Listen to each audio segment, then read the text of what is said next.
তোমার দয়াল আল্লাহ রে, প্রাণ ভরিয়া ডাকলে বান্দা, ঠিকানা হবে জান্নাতে।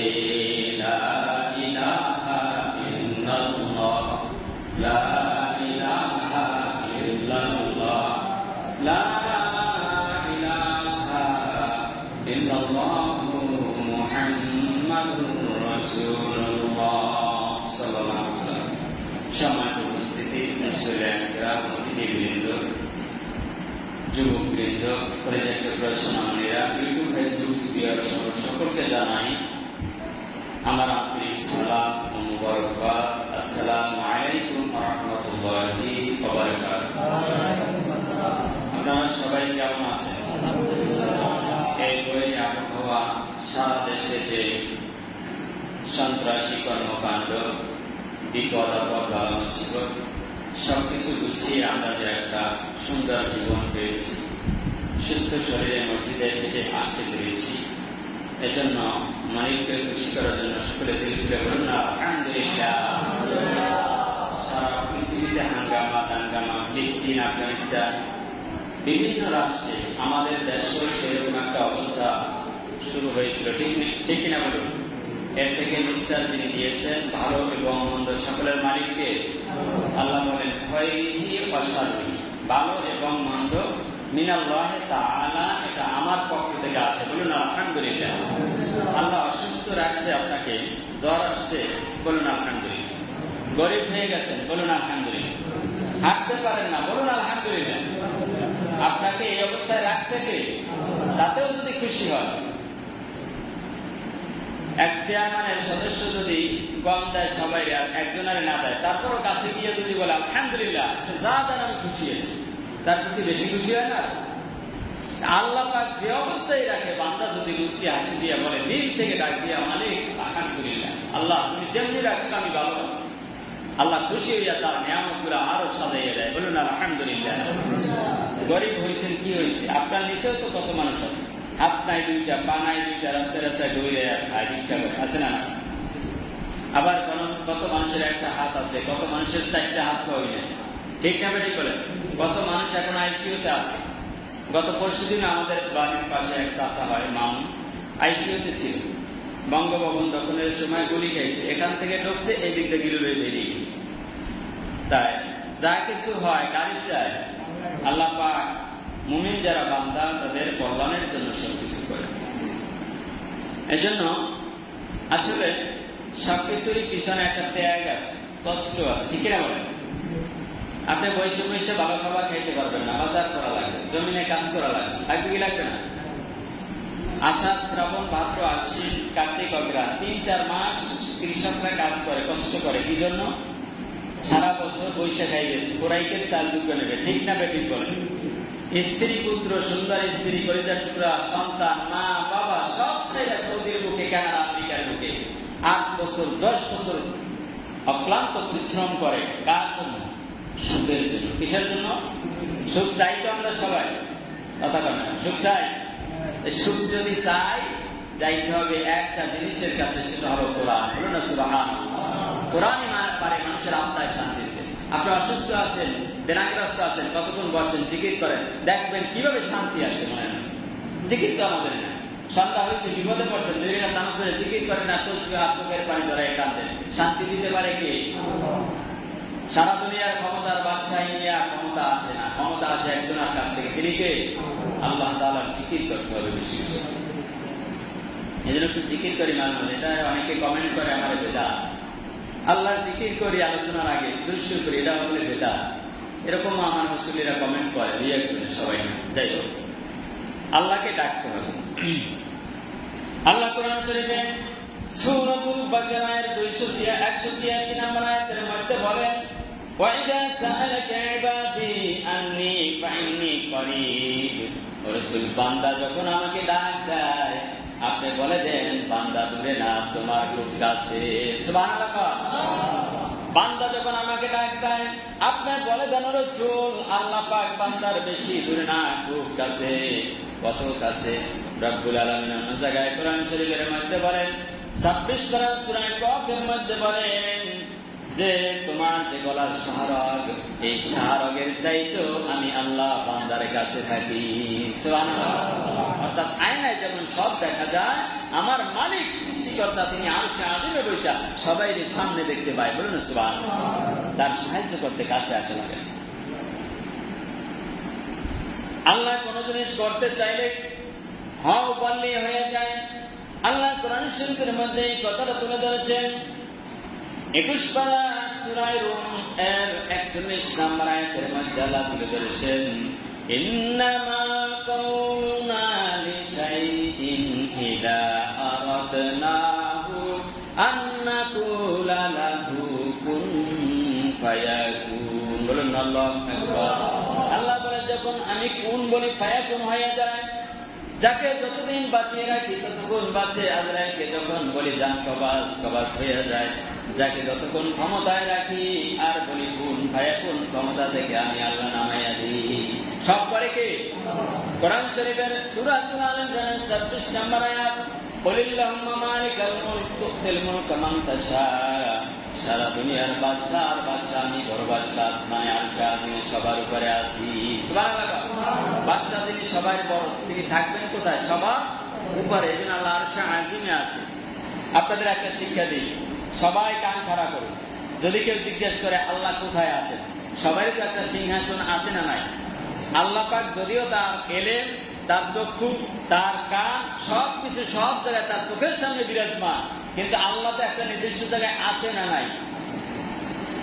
16 নম্বর পারা সূরা তাহা এর 5 নম্বর আয়াতের মধ্যে আল্লাহ ঘোষণা করেছেন, আর রহমান আলাল আরশি ইস্তাওয়া। আমি আল্লাহ রাব্বুল আলামিন সাত তবক আসমান জমিন বানায় আরশে আজিমে আছি। সুবহানাল্লাহ। আচ্ছা, আল্লাহ বলছে আর রহমান আলাল আরশি ইস্তাওয়া, আমি আরশে আজিমের উপরে আছি। এখানে আমার স্থান কিসে আছে? আয়াতুল কুরসির মধ্যে আছে, ওয়াসিয়া কুরসিউস সামাওয়াতি ওয়াল আরদ। তিনি যে চেয়ারে বসা আছে সিংহাসনে, ওই চেয়ারটা হলো এক একটা পায়ের দূরত্ব আসমান এবং জমিনের দূরত্বের সমান। বলুন সুবহানাল্লাহ। একটা চেয়ারের পায়া যদি আসমান জমিনের দূরত্বের সমান, ওই চেয়ারটা কত বড়?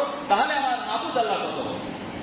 এই আল্লাহ বলতেছে, কুলিল্লাহুম্মা মালিকাল মুলক, আমি আল্লাহ হলাম সকল বাদশাহের বাদশাহ। সব বাদশারা মরবে, ক্ষমতা যাইবে, কিন্তু আল্লাহর ক্ষমতা যায়? আল্লাহর ক্ষমতা মরছে কোনদিন? সূর্য আগের জায়গায় আছে না নাই? চন্দ্র আগের জায়গায় আছে না নাই? আলো বাতাস আগের মতো আছে না নাই? বৃষ্টি আগের মতো আছে না নাই? খরা আগের মতো আছে না নাই? কিন্তু দুনিয়ার মানুষ আর মোহ আর ক্ষমতায় কি চিরদিন থাকে? মানুষ থাকে? কেউ আছে পৃথিবীতে মহামানব? কেউ নেই। ক্ষমতাও থাকে না, মানুষও থাকে। এই জন্য আল্লাহ বলছে, কুলিল্লাহুম্মা মালিকাল মুলক তুতিল মুলকা মান তাশা। আমি যাকে ইচ্ছা বাদশা বানাই দিই, মেম্বার বানাই, এমপি বানাই, চেয়ারম্যান বানাই, প্রধানমন্ত্রী বানাই। আতানসিল মুলকা মিম্মান তাশা, যাকে ইচ্ছা মেম্বার চেয়ারম্যান পরের বছর আর বানাই না, ওই চেয়ার থেকে নামাই দিই। কে বানায়? এ কথা আমার না আল্লাহ। এখন আল্লাহর কোরআনের আয়াত কি সব বিশ্বাস করবে না অল্প অল্প? কথা বলেন, সব না অল্প? আল্লাহ রাব্বুল আলামিন সূরা বাকারার 85 নম্বর আয়াতের মধ্যে বলেন, আফাতুমিনুনা বিবাদিল কিতাব ওয়া তাকফুরুনা বিবাস। বাস মানে কিছু অংশ। যারা সৌদি আরব বসেন তারা বুঝেন, বাস মানে অংশ, কিছু। আফাতুমিনুনা বিবাদিল কিতাব ওয়া তাকফুরুনা বিবাদ, যারা কোরআনের কিছু আয়াত মানবা আর কিছু আয়াত মানবা না, অর্থাৎ যারা কোরআনের কিছু হুকুম মানবা আর কিছু মানবা না। বলেছেন কে? আফাতুমিনুনা বিবাদিল কিতাব ওয়া তাকফুরুনা বিবাদ ফামা জাযাউ মান ইয়াফআলু যালিকা মিনকুম ইল্লা খিজুন ফিল হায়াতিদ দুনিয়া ওয়া ইয়াউমাল কিয়ামাতি ইউরাদুনা ইলা শাদ্দিল আযাব। আল্লাহু আকবার। আল্লাহ বলেন, দুনিয়ায় যারা কোরআনের কিছু আইন মানবা আর কিছু মানবা না, কোরআনের কিছু হুকুম মানবা আর কিছু মানবা না, দুনিয়ায় তাদের লাঞ্ছনার গঞ্জনা অপমান আর গেলানির শেষ থাকবে না। যে জরিমানার ফাঁসের শেষ থাকবে না, আর পরকালে রয়েছে তাদের জন্য জাহান্নামের শাস্তি। তাই কোরআনের কিছু অংশ মানা যাইবে না, সব মানা লাগবে, কথা না মানা যায় কি? আসুন, আল্লাহ রাব্বুল আলামিন এবারে বলেন কোরআন শরীফের মধ্যে 28 নম্বর পারা সূরা সফের 10 নম্বর আয়াতের মধ্যে আল্লাহ ঘোষণা করেছেন, ইয়া আইয়ুহাল্লাযীনা আমানু, হে ঈমানদারগণ। ডাকতেছে কে? কে কথা বলেছেন? এই কথা কার? আমার কথা। আমার কথা বলে আপনারা শুনতেন, বসতেন। ইয়া আইয়ুহাল্লাযীনা আমানু, হে ঈমানদারগণ। হে হিন্দুগণ তা বলে নাই, হে ইহুদিগণ তা বলে নাই। আয়াতে আল্লাহ একটা নাম ইন্ডিকেট করেছেন। আপনি বলতে পারেন আল্লাহ আমাকে একাকে সাপোর্ট করে, আর কেউ করে না। নো, আল্লাহ অনুযায়ী বলেছে সারা দুনিয়ার মানুষ আমি সৃষ্টি করেছি। বলুন না সুবহানাল্লাহ। সূরা হুজরাতের 13 নম্বর আয়াত, ইয়া আইয়ুহান নাস, হে মানব মণ্ডলী। নাস বলেছে, নাস মানে মানুষ। ঠিক বৌদ্ধ হইতে পারে, খ্রিস্টান হইতে পারে, যা হোক। ইয়া আইয়ুহান নাস ইন্না খালাকনাকুম মিন যাকারি ওয়া উনসা, তোমাদেরকে আমি দুইজন মানুষ থেকে সৃষ্টি করেছি, আদম আর কথা কয় আদম আর হাওয়া। তাহলে সব মানুষের সৃষ্টিকর্তা কে? আল্লাহ। এখন কয় বানরের তাক দিয়ে আইছে, কি কয়? কি কয় না? আল্লাহ কোরআনে কয় সব মানুষ, দুইজন মানুষ থেকে আমি সৃষ্টি করছি, মা হাওয়া আর আদম। ইয়া আইয়ুহান নাস, হে মানব মণ্ডলী। ইন্না, নিশ্চয়ই, নিশ্চয়ই বলছে আল্লাহ, অবশ্যই। ইন্না খালাকনাকুম মিন যাকারি, যাকার মানে পুরুষ, আদম, ওয়া উনসা, এবং মা হাওয়া থেকে তোমাদের সকলকে আমি সৃষ্টি করছি। বলুন না সুবহানাল্লাহ। এখন বানর থেকে সৃষ্টি বিশ্বাস করলে ঈমান থাকবে? তাহলে এই আয়াত অস্বীকার করা হয় না? হয়। তাহলে ঈমান থাকে? যারা মনে করেন বানর থেকে আর এসেছি, তাদের ঈমান নাই, তাদের নামাজ পড়ে লাভ নাই, রোজা রেখে লাভ নাই, তাদের জন্য জাহান্নাম। তাদের জন্য কি? কারণ কোরআনের আগেই বলেছিলাম কিছু মানবে না, কিছু মানবে না, তার ঈমান থাকে। দুনিয়ায় হবে অপমান, লাঞ্ছনা, গঞ্জনা, আর পরকালে কি? জাহান্নামের কথা বলবো। আল্লাহ পাক এই আয়াতে বলেন 28 নম্বর পারা সূরা সফের 10 নম্বর আয়াতে, ইয়া আইয়ুহাল্লাযীনা আমানু, হে ঈমানদারগণ। যারা মনে করো আমি একবার ঈমানদার, পাক্কা মুমিন, পাক্কা মুসলিম, আল্লাহ ছাড়া কিছু বুঝি না, রাসূল ছাড়া কিছু বুঝি না, জান্নাত ছাড়া কোথাও যাইতে চাই না। আপনারা জান্নাত ছাড়া দ্বিতীয় জায়গায় যাইতে চান? কেউ? কারা কারা যাইতে চান? জান্নাত ছাড়া জাহান্নামে আটকাইতে পারে? তবে কেউ যেতে চাই না। সালিসি মানে দান দেব না। আমাদের অবস্থা হচ্ছে এখন এই, একটা লোক, একটা গল্প মনে আসছে, যদিও শিক্ষা আছে, রাস্তা দিয়ে হাইটে যায় একটা কুকুর নিয়ে। হঠাৎ হাঁটতে হাঁটতে কুকুরটা অসুস্থ হইয়া জিভটা বেরিয়ে গেছে, মরে যায় সবটাই। এখন পাকড়ি টেকড়ি পড়া লোকটায় আল্লাহ জিকির তসবিও আছে, টোপলাও আছে, কান্দে কান্দে। আমার থেকে কয়, ভাই তুমি কাঁদো কেন? বলে এই যে আমার কুকুরটা মারা যায়, 3 দিন পর্যন্ত খানা দিতে পারে না, আমার টাকা পয়সা কম, ওর যে খাবার, বাপের মা বা খাবার দেবো কুকুরটাকে, সেই খাবারের টাকা আমার কাছে। আপনারা বুঝছেন? তাই কুকুরটা মরে যায়, আমার খুব আদরের কুকুর, বাড়ির শত্রু সন্ত্রাস টাকা করতে পারে না, এইটারে পারি, এখন মরে যায় চোখের সামনে, পাশ নেই, আমি কাম। তাই নাকি? বাবা আপনার টোপলার মধ্যে কি চাষা, কি খাইলে কুকুরটা বাঁচাইতে পারে? খাবার দিলে বাঁচে। আচ্ছা টোপলার মধ্যে কি একটু খোলেন তো? না, এটা খোলা যাবে। টোপলার মধ্যে আছে হালুয়া আর রুটি। বলুন না সুবহানাল্লাহ। কি আছে? হালুয়া রুটি। কি হালুয়া রুটি দিয়ে একটু দিলেই তো কুকুরটা বাইসে যায়, এটা দিতে পারে না? না, এটা অনেক টাকা দিয়ে গেছি, টাকা পয়সার অভাব, এটা অনেক পাওয়া যায় না। বলুন না না। এখন পথিক বলে, ভাই হালুয়া রুটি কুকুরের বাসায় কাঁদে, অথচ হালুয়া রুটি আপনার কাঁদে, আপনি একটু ছিঁড়ে দিলে কুকুরটা তো বাঁচবে, জীবনটাও তো বাঁচার করো, আপনি দাদার না, অথচ কাঁদেন। তুমি আমার মাসলা বুঝাও, আমি মাসলা কম বুঝি? এইটা টাকা না, টাকা দিয়ে কেনা লাগছে। আর ওরে যে ফ্যান খাওয়াই, এটা ওরা খাওয়াই, এটা টাকা দিয়ে কেনা লাগে। আর ওর জন্য যে বাস না, এই জন্য আমি কাঁদতে তো আর টাকা লাগে না। কি লাগে না? আমার কানতে টাকা লাগছে? হালুয়া রুটি খাওয়াই একটা হা লাগবে, এই জন্য আমি কান্দি। অর্থাৎ দরদ আছে, এটা বুঝাইতেছি যে আমি কান্দি, বাস না আছে। তাই জান্নাতে যাইতে চাই, ইসলাম ভালো লাগে, আল্লাহ ভালো লাগে, রসুল ভালো লাগে, কিন্তু রসুল যা যা করছে এগুলো করিও না। এগুলো করতে টাকা পয়সা লাগে। কি লাগে? টাকা পয়সা লাগে। মসজিদ বানাইতে একটা আল্লাহর ঘর, অনেক টাকা লাগে। এসি দিমু, জান্নাত দিমু, এত কিছু সম্ভব? এই টাকা পয়সার কথা যদি করি না, তত করেন কান্দাইয়ে যান, ওরা কান্দেই যান, কি আছে না? খালি কান্দে হেঁটিয়া, টাকা চাইলে খুশি আছে না? নাই। আর যদি বলে যে আল্লাহ রসুল এই দিনের রাস্তায় জীবন দিয়েছে, সাহাবীরা জীবন দিয়েছে, টাকা দিয়েছে, অর্থ দিয়েছে, পয়সা দিয়েছে, আসেন কে কে আসেন? আসি, আমরা আসি। আচ্ছা বলেন, পৃথিবীতে কোরআন ছাড়া কোন সংবিধান আল্লাহর কাছে গ্রহণযোগ্য? কেউ বলতে পারে না? আপনাদের সৃষ্টি করছে কে? আল্লাহ। আমার সৃষ্টি করছে কে? তিনি একটা সংবিধান দিচ্ছেন কি দেয় না? এইটা মানার জন্য আমরা একজনও কোনোদিন কথা বলি? আমরা মেম্বার বসে কথা বলতে পারি না, সত্য না মিছা? হক কথা না বললে তো আমারই পাড়াই বিক্রয় করে এলাই, আমি যাবো কোথায়? আমার মেম্বারে বসে এলাম, কিন্তু হক কথা বলা তাই বসে, মানে আমারও বসার দরকার কি? ঠিক না? বেরি করে মানে এই হক কথা না বলতে গেলে আমারও পাড়াই বিক্রয়, আমি কোথায় যাবো? আল্লাহ রাব্বুল আলামিন সূরা মায়েদার 63 নম্বর আয়াতের মধ্যে বলেন, লা ইয়ানহাহুমুর রাব্বানিয়ুনা, লা ইয়ানহাহুমুর রাব্বানিয়ুনা। আল্লাহ রাব্বুল আলামিন বলেন, যারা পীরগিরি আর দরবেশগিরি করছো, যারা খতিবগিরি করছো, যারা ওয়াজ করছো মেম্বার বৈশা, তোমরা যদি হারাম জিনিস বক্ষণ করতে আর গুনার কাজ ছাড়তে মানুষদেরকে নিষেধ না করো, তোমাদের পরিণাম ফল ভয়াবহ, তোমাদের খবর আছে। বলেছেন কে? আল্লাহ বলেছে। আর কি কোরআন শুনবেন? এখন আমরা যাবো কোথায়? বলেন, হক কথা বলার দরকার আছে না? বলতেছিলাম তোমাদেরকে বলছি, ইয়া আইয়ুহাল্লাযীনা আমানু হাল আদুল্লুকুম আলা তিজারাতিন তুনজিকুম মিন আযাবিন আলীম। আমি কি তোমাদেরকে এমন একটা ব্যবসা শিখিয়ে দেব না, যে ব্যবসাটা শিখতে পারলে তোমরা জাহান্নাম থেকে বাইচে যাবা?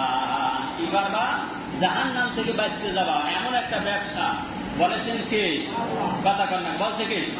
জাহান্নাম থেকে পৃথিবীর সব টাকা মিলে যাও, দিলে কি জাহান্নাম থেকে বাঁচা যায়? অথচ আল্লাহ বলছে এমন একটা ব্যবসা আছে, যে ব্যবসাটা হলে লক্ষ কোটি কোটি টাকা দিয়েও যেটা পাওয়া যায় না, জান্নাত, সেইটা তোমরা পাও। এই জান্নাত কামাই করতে চান কারা কারা? রাজি আছি আমরা? আছি? থাকবো শেষ পর্যন্ত? মনে হয় না, কারণ কোরআনের হক কথা কওয়াও যায় না, বলাও যায় না, মানাও যায় না। বর্তমান অবস্থাটা হলে ওই যে কুকুরের কথা বললাম, টাকা পয়সায় আমরা নাই, আমরা শুধু চোখের পানি দিয়ে আছি। ইয়া নবী সালাম আলাইকা কইয়া কান মুখ হাতিয়ে রসুলের জন্য, কিন্তু রসুল যেই তরিকায় চলছে, যেইভাবে কথা বলছে, যেইভাবে আমল করছে, যেইভাবে যা করছে, একটাও আমরা মানতে রাজি না। রসুল বলছে দাড়ি লম্বা করো, মুস্কানো করো, একটা কথাও কেউ মানে আছে না? এখন ভারতের হিন্দুরা চিন্তা করে মুসলমান ধর আমল ছাড়ছে, মোরা একটু ধরি পাগলা লিখে কি যেখানে করে রাগেন না, হ্যাঁ যা লাগে হেক্তব্য করে। রসুলের তরিকা আছে, রসুলকে ভালোবাসেন, বাস্তবে প্রমাণ দেখান, ডুবি করেন, পাঞ্জামি করেন, রাগ করে না। সারা পৃথিবীর মানুষ যখন আমার আলোচনা শুনে অনেক কথা বলতে হয়। আচ্ছা বলেন তো, যখন লুঙ্গি বা প্যান্ট পরে মানুষ রুকু সিজদা যায়, পিছন থেকে যে রুকু সিজদা করে, ওই সামনের দিকে তাকাইলে খারাপ একটা কিছু দেখা যায় কি যায় না? এটা কি লজ্জাহীনতার অভাব না? নামাজ পড়তে যখন আসেন তখন পাঞ্জামিটা পড়লে দোষটা দিয়ে, পাঞ্জাবি না পড়লে নামাজ হয় না আমি বলি না। আল্লাহ রাসূল বলছে হায়াউ শাতরুল ঈমান, লজ্জা হচ্ছে ঈমানের অঙ্গ। তাহলে লজ্জা কোথায়? পাঞ্জাবি না। সাবধান হয়ে যায় আমরা, একটু পরিচ্ছন্ন পোশাক, শুক্রবার আসলে বৃহস্পতিবার আসলে নখগুলা কাটে, ঢিলাগুলো খান, হালাল খানা খান, ভালো একটা পাঞ্জাবি করে আদর খুশিগুলা পাই। আল্লাহ বলছে ঈমানদারগণ, তোমাদেরকে এমন একটা ব্যবসার কথা বলবো, যে এই ব্যবসাটা শিখতে পারলে তোমরা জাহান্নাম থেকে মুক্তি পাবা। এমন ব্যবসাটা আমরা সবাই করতে চাই, রাজি আছি ইনশাআল্লাহ। এই ব্যবসার 1 নম্বর কাজ কি? আল্লাহ তাআলা সেটাও জানিয়ে দিয়েছেন 11 নম্বর আয়াতের মধ্যে, তুমিনুনা বিল্লাহি ওয়া রাসূলিহি। এই ব্যবসার 1 নম্বর কাজ আল্লাহর উপর ঈমান আনতে হবে কঠিন ভাবে। 2 নম্বরে রাসূলের উপরে বিশ্বাস, ঈমান ভালোবাসা আনতে হবে মজবুত ভাবে। বলেছেন কে? কারণ আল্লাহর প্রতি ভালোবাসা না, আল্লাহ আমার মালিক, সৃষ্টিকর্তা, মানে মালিকের কথা শোনার দরকার আছে না নাই? মালিকের কথা কোন কথা? কোরআনের সব কথা। 6666 আয়াতটা, এইটা দিয়ে জীবন পরিচালনা করলে মালিকের কথা শোনা হবে। আপনি বানাইয়া মন গড়া মতবাদ নিয়ে কথা বলবেন, কথা শুনবে, এটা তো হবে না। আচ্ছা আপনারা বলতে পারেন, পৃথিবীর এমন কোন বাদশাহ, এমন কোন রাজনীতিবিদ আসবে যে রাজনৈতিক অঙ্গনে দাঁড়িয়ে ডাক দিয়ে মাইকে আগেই বলেছে আসরের নামাজ পড়ছেন কারা কারা, একটু বাবারা পড়ে আসেন? বলছে কেউ? আর বিশ্ব নবী, দয়াল নবী বলেছিলেন সবাই নামাজ পড়বো, মতো নামাজ পড়া পড়ে। কি মতো? নামাজ আগে, রোজা আগে, পর্দা আগে, হালাল আগে। রাসূল পাক সাল্লাল্লাহু আলাইহি ওয়াসাল্লাম বলেছেন, এই জন্য তিনি হচ্ছেন বিশ্ব নেতা মুহাম্মদুর রাসূলুল্লাহ। তিনি হাদিস শরীফে বলেছেন, আনা সাইয়্যিদুন নাস ইয়াউমাল কিয়ামা, আমি কিয়ামতের মাঠে আমি হব সবার নেতা। বলুন সুবহানাল্লাহ। নেতার গুণ বৈশিষ্ট্য কি থাকা দরকার? এইগুলো আমাদের নেতা, আমার নেতা, তোমার নেতার আছে না নাই? এগুলো যাচাই বাছাই করার দরকার আছে না নাই? সম্মানিত শুনে আল্লাহ বলেছেন, এমন একটা ব্যবসার কথা তোমাদেরকে বলবো যেই ব্যবসাটা শিখতে পারলে জাহান্নামের আগুন থেকে চিরতরে বাঁচতে যাবা। এক নাম্বার কাজ হলো আল্লাহর প্রতি রসুলের প্রতি ঈমান আনতে হবে। আল্লাহর প্রতি ঈমান আনলেন, রসুলের প্রতি ঈমান আনলেন, বিশ্বাস আনলেন রসুল তিনি আল্লাহর নবী। তাহলে রসুলের দাড়ি কোথায়? তাহলে রসুলের পাঞ্জাবি কোথায়? তাহলে রসুলের জিহাদ কোথায়? তাহলে রসুল্লাহ যেই তরিকায় খানা খাইছে সেটা কোথায়? তাহলে রসুল স্ত্রীদেরকে আঘাত করে নেয়, অন্যায় ভাবে কাউকে গালিগালাজ করে নেয় সেটা কোথায়? রসুল সুদ খায় না সেটা কোথায়? রসুল মিথ্যা বলে না সেটা কোথায়? রসুলের তরিকা গুলা কোথায়? যদি রসুলের উপর ঈমান আনি তাহলে ওই রসুল পাক সাল্লাল্লাহু আলাইহি ওয়াসাল্লামের আদর্শগুলো মানার দরকার আছে না নাই? এজন্য আল্লাহ বলছে, এক নাম্বার কাজ হলো তুমিনুনা বিল্লাহ ওয়া তুজাহিদুনা ফি সাবিলিল্লাহ। দুই নাম্বার কাজ হলো আল্লাহর রাস্তায় তোমাদেরকে জিহাদ করতে হবে, সংগ্রাম করতে হবে, জিহাদ করতে হবে। জিহাদ তৈরি করে যুদ্ধ। জিহাদ মানে কি? যুদ্ধ। আরবুন অর্থ যুদ্ধ আরবিতে। জিহাদ মানে চেষ্টা করা, কোন কাজ আল্লাহ রাসূলের জন্য করা, সংগ্রাম করা, নিজে টাকা পয়সা জান না দিয়া স্ট্রাগল করা, হার্ড স্ট্রাগল করা, কঠিন সংগ্রাম করে ওই কাজটাকে বাস্তবায়ন করার নাম জিহাদ। যেমন এই মসজিদটা উঠাইতে এই এখানে যারা আছে মসজিদ কমিটি, এদের একটা সংগ্রাম করার দরকার আছে না? একটা সংগ্রাম করছে, কঠিন জিহাদ করছে, পরিশ্রম করছে। জিহাদ মানে পরিশ্রম। তারপর লাগছে কি? টাকা পয়সা। কি লাগছে? টাকা পয়সাও লাগছে, শ্রমও লাগছে। এখানে সময় দেওয়া লাগে না। এই মসজিদে আপনি পরিষ্কার বানায় বসে যান, এখানে পিছনে লোক আছে না নাই? এবং এই মসজিদে ফ্যান গুলা করে ইমাম সাহেব, মুয়াজ্জিন সাহেব বেতন আছে না নাই? তাই শ্রমও লাগে, টাকা পয়সাও কি লাগে। আল্লাহ সেই কথাই তুলে ধরেছে। আল্লাহ বলেছেন, জান্নাতে যাইতে চাও, জান্নাতের একটা ব্যবসা শিখাই দিই। ব্যবসা ধরো এক নম্বর আল্লাহ রাসূলের প্রতি ঈমান আনতে হবে। দুই নম্বর কাজ হলো তুজাহিদুনা ফি সাবিলিল্লাহ, আল্লাহর রাস্তায় আজীবন জিহাদ করতে হবে বলেছেন কে? এখন আসুন, আল্লাহর রাস্তায় জিহাদ যে করে জান্নাত পাইবে আর আল্লাহর উপরে ঈমান আনে রাসূলের উপরে, তাহলে কি এতে লাগবে? কি কি লাগে? আল্লাহ পরে জানিয়ে দিয়েছেন, বিআমু তুমিনুনা বিল্লাহি ওয়া রাসূলিহি ওয়া তুজাহিদুনা ফি সাবিলিল্লাহ বিআমওয়ালিকুম ওয়া আনফুসিকুম। তোমার জান এবং মাল দুইটা দিয়ে আল্লাহর রাস্তায় জিহাদ করবা। কয়টা কথা কন? কয়টা? জান আর কি? মাল। মাল মানে জমি জমা, টাকা পয়সা যা আছে এগুলোর তাই মাল। আবার আবুল মাল মুহিত বুঝছি না। মাল মানে টাকা পয়সা, জমি জমা, এগুলো সবগুলো মাল। এখন প্রয়োজনে মসজিদে জমি দেওয়ার দরকার আছে না নাই? প্রয়োজনে আল্লাহর রাস্তায় জমি বেচা খরচ করার দরকার আছে না নাই? প্রয়োজনে কাফেরদের বিরুদ্ধে সংগ্রাম করার জন্য জমি বেচে ডাল বানানোর দরকার আছে না নাই? রাসূল করে নাই, সাহাবীরা করে নাই? এই জন্য আমি বললাম, এই জান মাল সবটাই খরচ করতে হবে কার জন্য? আল্লাহ রাসূলের জন্য, জিহাদ করার জন্য। এমনকি মসজিদে বেচে দিলেন, মসজিদের নামে দিয়ে দিলেন, টাকা দিলেন, পয়সা দিলেন, জমি দেবেন। এটা শুধু মসজিদ না, যে কোনো ইসলামিক ক্ষেত্রে আপনার দান করার দরকার আছে না নাই? সবটাই বুঝে নিতে হবে। এখন আল্লাহ তাআলা আমাদেরকে জান্নাত দেওয়ার কথা বলেছে, এতে কাজ করতে হবে কয়টা? এক নম্বরে আল্লাহ রাসূলের প্রতি ঈমান আনতে হবে। দুই নম্বরে আল্লাহর রাস্তায় জিহাদ করতে হবে। এই জিহাদ আর আল্লাহ রাসূলের প্রতি ভালোবাসা আনতে হবে কয়টা জিনিসের দ্বারা? দুইটা। এক নম্বরে জান, আর দুই নম্বরে কি? মাল। এখন এই মাল দিতে চান না, একটা মসজিদের জানলা লাগবে 2,000 হয়ে গেছে, আছে না নাই? হ্যাঁ, আল্লাহ রাস্তায় জিহাদ করতে হলে গাড়ি ভাড়া দিয়ে যাওয়া লাগবে, সেখানে রাজি নেই, আছে না নাই? আগে গাড়ি ভাড়া, তারপর সব। এই স্বার্থ ছাড়ে নিঃস্বার্থ ভাবে কাজ করলে জান্নাত পাওয়া যাবে। ঠিক না বেরিয়ে বলেন? সমাজের শুধু পৃথিবীতে আপনারা শুনে অবাক হবেন, যারা এই আমাদের দাড়ি টুপি এনে দিয়েছে, ইসলামী রাষ্ট্র কায়েম করেছে, বিশ্ব নবীর সাথে জিহাদ করেছে, সর্বপ্রথম কলেমা পড়ছে বিশ্ব নবী সাল্লাল্লাহু আলাইহি ওয়াসাল্লামের যে খলিফা ছিলেন আবু বকর। তার নাম ছিল কি? আবু বকর। তার বয়স ছিল 37 বছর। কয় বছর? 37 বছর, মানে 37। এই 37 বছর টাকরা যুবক তিনি ইসলাম গ্রহণ করিয়া জাতীয় পতাকা হাতে নিয়ে বলছে, এই দেশে ইসলাম কায়েম করবো। বলুন না সুবহানাল্লাহ। এরপরে ওমর, যে ইসলামের দ্বিতীয় খলিফা, তিনি ইসলাম গ্রহণ করছে 26 বছর বয়সে। বলুন না সুবহানাল্লাহ। এরপর দাঁড়িয়ে রাখছে। তার আগে তারা অনেক কিছু করে নাই। অমুসলিম থাকা অবস্থায় কি না করে বলেন তো? ইসলাম গ্রহণের পর বড় দাড়ি, বড় জুব্বা, পাগড়ি মাথায় এবং ঝান্ডা হাতে, তরবারি হাতে নিয়ে তামাম বিশ্ব জাহানকে কোরআনের রাজধানী করছে। বলুন না সুবহানাল্লাহ। এরপর আব্দুর রহমান ইবনে আউফ, তার বয়স ছিল 17 বছর মাত্র। আলী রাদিয়াল্লাহু ইসলাম গ্রহণ করছে মাত্র 1.5 বছর বয়সে। বলুন না সুবহানাল্লাহ। আলী রাদিয়াল্লাহর বাবার নাম ছিল কি? তার আপন চাচা রাসূলের আবু তালেব ছিল আলী রাদিয়াল্লাহর বাবা। ঠিক না বেটি করেন? যখনও তিনি ইসলাম গ্রহণ করে নাই, মারা যাওয়ার সময় কলেমা পড়ে নাই, সেই আবু তালেব রাসূলকে কত বেশি ভালোবাসতো জানেন? আল্লাহ নবীর মাও ছিল না, বাবাও ছিল না, চাচাদের স্নেহ আদর মমতায় বড় হয়েছিলেন আবু তালেব। তারপরে টুকরা সন্তান আলী রাদিয়াল্লাহু দূরে সরাই রেখে আলাদা বিছানার মধ্যে বিশ্ব বিশ্বনবী মুহাম্মদ রাসূলুল্লাহকে বুকের মধ্যে নিয়ে ঘুমাইতো আর সুমা খাইতো, বলুন না সুবহানাল্লাহ। কত বেশি ভালোবাসতো সেই বিশ্বনবীর এত অনুরোধ সুমু রাসূল পাক সাল্লাল্লাহু আলাইহি ওয়াসাল্লাম ইন্তেকালের আবু তালেবের ইন্তেকালের সময় এত সুমা খাইছে, এত দোয়া করছে, তারপর বলে না পরে নাই, নসিবে থাকা লাগে। ঠিক করে বলেন। এই জন্য সাবধান। আপনি মনে করেন আমি 80 বছর 100 বছর বাঁচবো, দাঁড়িয়ে রাখবো, বান্ধবী করবো, টুপি করবো, হজ করবো, অনেক কিছু করবো, আপনি কিছু করবেন না। গোড়ার দিন আপনার মাথায় কোনো বেরেনি আমি মনে করি নাই। তার কারণ আছে আপনি তো একদিন বাঁচবেন, কিন্তু সেই গ্যারান্টি আপনার কাছে নাই। আপনি মূর্খের মতো এত চিন্তা বিক্রি কেন করেন? আপনি অনেক বাঁচবেন, অনেক সম্পদ করবেন, এর কোনো গ্যারান্টি আছে? আমাদেরকে এখনই তওবা করতে হবে। আমাদেরকে যে যেখানে আছেন, তবলিগে আছেন, তবলিগের কাজ করেন। যে মসজিদের খেদমতে আছেন, মসজিদের খেদমত করেন। যে দিনের রাস্তায় আছে, দিনের কাজ করে। সর্বোপরি আমাদের উদ্দেশ্য থাকবে একটাই, আমরা জান্নাতে যাবো। কোথায় যাবো? কোথায় যাবো আমরা? জান্নাতে যাইতে হলে কয়টা জিনিস লাগবে? দুইটা, জান আর মাল, টাকা পয়সা সব কার রাস্তায় খরচ করতে হবে। একটা ফুটা টাকাও যদি আপনি সিনেমা হলে যান, সেটা জায়েজ হবে না। গান বাজনা থিয়েটারে যান, গাজার আড্ডায় যান, মদের আড্ডায় যান, এটা জায়েজ হবে না। মনে রাখবেন, মদ গাজার সাথে যাদের সম্পর্ক, গাজা ইয়াবা যেটাই বলে, এটার সাথে যাদের সম্পর্ক এবং মা বাবাকে যারা ভালোবাসেন না, তারা জান্নাতে যাবেন না। যদি তওবা করে না মরতে পারেন, জান্নাতের গ্যারান্টিও পাবেন। বলুন না নাউজুবিল্লাহ।